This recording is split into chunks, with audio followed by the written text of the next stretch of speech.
အခုပထမဆုံးတင်ဆက်ပေးမယ့်သတင်းကတော့စစ်တပ်ဖမ်းဆီးမှုခံရသောကျမ်းမာရေးမကောင်းမှုသည့်အမေဖြစ်သူနှင့်အဆက်အသွယ်မရတော့တဲ့ဖြင့်ဒေါ်အောင်ဆန်းစုကြည်ကွယ်လွန်သွားပြီဖြစ်နိုင်ဟုတာဖြစ်သူခင်အဲရစ်ခကိုထိန်လင်းထုတ်ပြောတဲ့ဆိုတဲ့သတင်းကိုတင်ဆက်ပေးတော့မှာဖြစ်ပါတယ်။အကြံဖတ်စစ်တပ်၏ဖမ်းဆီးမှုခံရသောကျမ်းမာရေးမကောင်းမှုသည့်အမေဖြစ်သူနှင့်အဆက်အသွယ်မရတော့တဲ့ဖြင့်ဒေါ်အောင်ဆန်းစုကြည်ကွယ်လွန်သွားပြီဖြစ်နိုင်ကြောင်းတာဖြစ်သူခင်အဲရစ်ခကိုထိန်လင်းက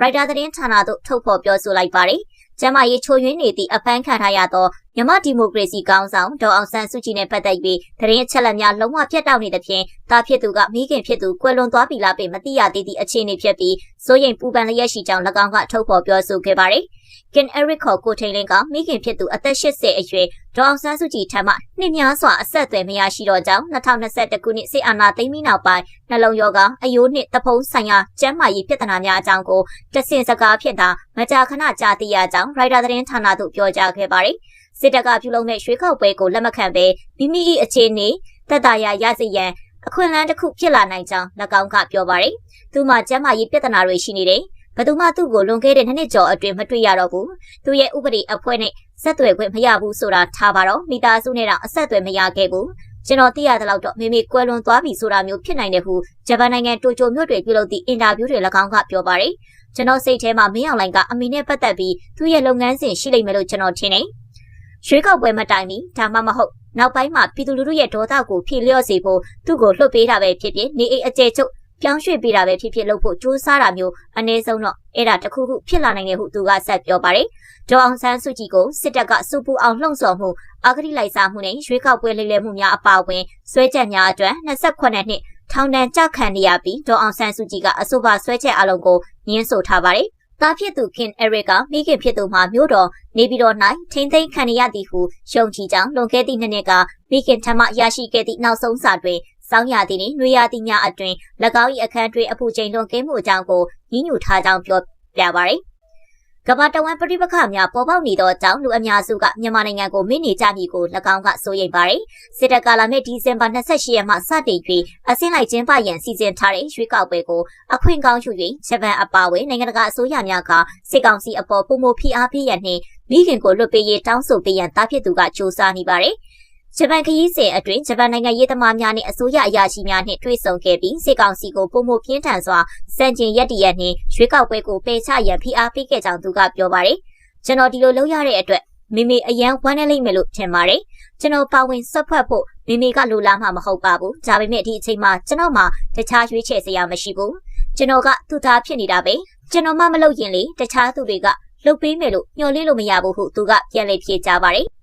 ်ဆက်လက်ပြီးအေအနေဖြင့်လက်နက်စွန့်လွတ်ကနိုင်ငံရေးစပွဲဝိုင်းလာပြီးပရိပက္ခဖြည့်ရှင်းမှပြည်လည်မည်ဟုစေကောင်းဆောင်မင်းအောင်လှိုင်ပြောတယ်ဆိုတဲ့သတင်းကိုတင်ဆက်ပေးသွားမှာဖြစ်ပါတယ်။အာရကတက်တော်အေအပါအဝင်ကိုကန့်တက် MNDAA နှင့်တအောင်တက် TNL တို့အနေဖြင့်လက်နက်ကိုင်လန်းစဉ်ကိုစွန့်လွတ်ကနိုင်ငံရေးစပွဲဝိုင်းသို့လာရောက်ပြီးပရိပက္ခကိုဖြည့်ရှင်းမှသာပြည်လည်စေမည်ဟုအာဏာသိမ်းစစ်ကောင်ဆောင်မင်းအောင်လှိုင်ကယနေ့ပြောကြားပါတယ်။အာဏာသိမ်းစစ်ကောင်ဆောင်၏အဆိုအရယနေ့တွင်ကြာရောက်သော52ကြိမ်မြောက်ရခိုင်ပြည်နယ်နှင့်အခမ်းအနားတွင်စစ်ကောင်ဆောင်မင်းအောင်လှိုင်ကပြောကြားခဲ့ခြင်းဖြစ်ပါတယ်။လက်နက်ကိုင်အကြမ်းဖက်နည်းနဲ့မိမိတို့လိုလားချက်ကိုတောင်းဆိုလို့မရနိုင်ပေနိုင်ငံရေးစပွဲဝိုင်းသို့ရောက်လာပြီးငြိမ်းချမ်းစွာဖြည့်ရှင်းသောနည်းဖြင့်သာပရိပက္ခတွေကိုသာပြည်လည်စေမှာဖြစ်တယ်။လက်နက်ကိုင်လန်းစဉ်ကိုဆွန့်လွတ်ခါလမ်းကြောင်းမှန်ပေါ်ရောက်ရှိကြရေးတိုက်တွန်းလိုပါတယ်ဟုမင်းအောင်လှိုင်ကပြောပါတယ်။2023ခုနှစ်အောက်တိုဘာလတွင်စတင်ခဲ့သည့် MNDAA, TNL နှင့် AA တို့တိုက်ခိုက်မှုများကြောင့်ပြည်သူများလူမှုစီးပွားအခြေအနေများကိုပုံမဆိုးရွားစေခဲ့သည်ဟုမင်းအောင်လှိုင်က၎င်း၏အကြံဖက်လုပ်ရများကိုမျက်ကွယ်ပြုကတစ်ဖက်သက်ပြောဆိုခဲ့ပါတယ်။လက်နက်ကိုင်အဖွဲ့များ၏အဖြစ်အမှောက်လုပ်ရများကြောင့်ပြည်သူပေါင်းများစွာဆင်းရဲဒုက္ခရောက်ကြရကြောင်းနှင့်ခေတ်အဆက်ဆက်လက်နက်ကင်တိုက်ခိုက်မှုများသည့်နိုင်ငံရေးကိုအကြောင်းပြပြီး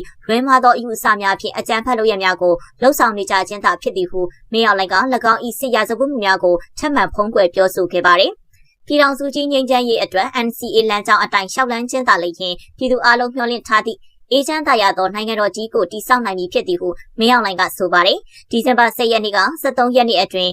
ရခိုင်ပြည်ကအေထိန်းချုပ်ထားသောမြို့ရွာများကိုစစ်ကောင်စီမှလေကြောင်းပုံကျဲမှုလက်နက်ကြီးများပစ်ခတ်မှုများကိုနေ့စဉ်ရက်ဆက်ကျူးလွန်ခဲ့၍ရခိုင်ပြည်သူ40ကျော်သေဆုံးခဲ့ရပြီး100ဦးနီးပါးထိခိုက်ဒဏ်ရာရရှိခဲ့ပါတယ်။အဆိုပါရများအတွင်းမြောက်ဦးပြည်သူစေယုံကြီးအပါအဝင်ကြောက်ဖြူနှင့်ခွားမြို့နယ်ကခြေရွာများပုံနာကျွန်းနှင့်ရသေးတောင်မြို့နယ်ကပြည်သူများနေထိုင်ရာခြေရွာများကိုစစ်ကောင်စီကအကြမ်းဖက်မှုများကျူးလွန်ခဲ့ခြင်းဖြစ်ပါတယ်။ ဆက်လက်ပြီးစစ်ကောင်စီဖုံးကျဲမှုကြောင့်ကြောက်ဖြူတွင်ဖုံးကြီးကျောင်းများနှင့်စာတင်ကျောင်းပျက်စီးတဲ့ဆိုတဲ့သတင်းကိုတင်ဆက်ပေးသွားမှာဖြစ်ပါတယ်။ဒီဇင်ဘာလ23ရက်နေ့ကရခိုင်ပြည်ကြောက်ဖြူမြို့နယ်မှာလူနေကြီးရွာများကိုစစ်ကောင်စီဖုံးကျဲတိုက်ခိုက်ခဲ့ပြီးဖုံးတော်ကြီးကျောင်း2ကျောင်းနဲ့စာတင်ကျောင်း1ကျောင်းထိခိုက်ပျက်စီးခဲ့ရကြောင်းသိရပါတယ်။စစ်ကောင်စီသည်အသေးခံဒရုန်းများဖြင့်ကြောက်ဖြူမြို့နယ်မှာအရက်သားပြည်သူများနေထိုင်ရာအင်နိုင်ကြီးကျေးရွာကြောက်ကလေးကျေးရွာနဲ့မင်းရက်ကျေးရွာတို့ကိုဖုံးကျဲချတိုက်ခိုက်ခဲ့ပါတယ်။စစ်ကောင်စီ၏ဒရုန်းဖုံးသီးများကြောင့်အင်နိုင်ကြီးရွာမှာဖုံးတော်ကြီးကျောင်းနဲ့ကြောက်ကလေးကြီးရွာမှဖုံးတော်ကြီးကျောင်းတို့မှာခေါမိုးနေနေရများပြိုကျပျက်စီးခဲ့ရပြီးမင်းရက်ကြီးရွာမှမူလာတန်းစာတင်ကျောင်းထိခိုက်ပျက်စီးခဲ့ရပါတယ်။မင်းရက်ကြီးရွာမှစာတင်ကျောင်းတွင်စစ်ပေးရှောင်ပြည်သူများခိုးလုံနေရဖြစ်ပြီးအချိန်ကြီးထွက်ပြေးနိုင်ခဲ့၍စစ်ကောင်စီဒရုန်းဖုံးသီးကြောင့်ပြည်သူများထိခိုက်မှုမရှိခဲ့ပေစစ်ကောင်စီသည်ဒီဇင်ဘာလ17ရက်နေ့ကလည်းကြောက်ဖြူမြို့နယ်ငလုံးစုကျေးရွာကိုလေကြောင်းမှပုံကျဲတိုက်ခိုက်ခဲ့၍အရက်သားပြည်သူ8ဦးသေဆုံးခဲ့ရပြီးဒဏ်ရာရရှိသူ16ဦးအထိရှိခဲ့သည်ဟုသိရပါတယ်။ဒီဇင်ဘာလ10ရက်နေ့ညကလည်းစစ်ကောင်စီသည်ညဦးပြည်သူစစ်ရုံးကြီးကိုပေါင်900ပုံများဖြင့်လေကြောင်းပုံကျဲတိုက်ခိုက်ခဲ့၍ညဦးပြည်သူစစ်ရုံးမှအားလုံးဒီပါပျက်စီးခဲ့ရပြီးသေဆုံးသူ33ဦးနဲ့ဒဏ်ရာရရှိသူ89ဦးရှိခဲ့ကြောင်း AA ကထုတ်ပြန်ထားပါတယ်။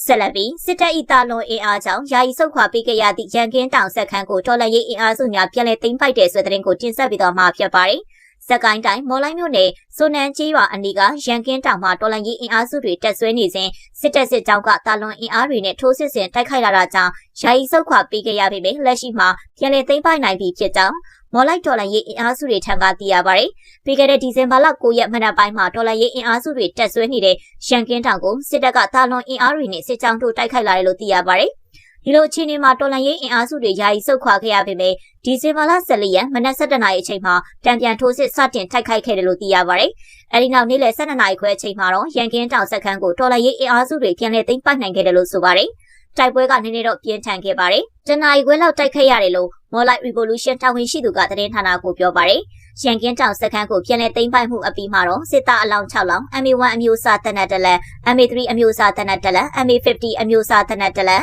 G3 အမျိုးအစားတနက်တလက်122မမရှော့တိုက်တုံး9လုံးကြီးပေါက်73ခုနဲ့ကြီးမျိုးစုံ1200တောင်ခန့်ကိုတင်စီရရှိခဲ့တယ်လို့သိရပါတယ်။စခန်းကုန်းကနေပြေးဆုပ်သွားတာ30ကျော်ဝန်းကျင်လောက်ရှိတယ်။အခုလက်ရှိကတော့သူတို့ drone တွေနဲ့လာချနေတယ်ကျွန်တော်တို့ရထားတဲ့စခန်းကုန်းကိုလက်နက်ကြီးတွေနဲ့လှမ်းပစ်တယ်မော်လိုက်ကနေဟောင်းဝစ်စာနဲ့လှမ်းပစ်တယ်120မမတွေနဲ့ပစ်တယ်အဲ့ဒီလိုတော့ရှိပါတယ်လို့အထက်ပါတာဝန်ရှိသူကဆိုပါတယ်စစ်တပ်စစ်ကြောင်းဟာစွန်နန်းကြီးရွာကိုစုတ်ခွာထွက်ပြေးတာဖြစ်ပြီးလက်ရှိအချိန်ထိလည်းအဆိုပါကြီးရွာမှာရှိနေစေဖြစ်တယ်လို့ကနဦးသတင်းရရှိပါတယ်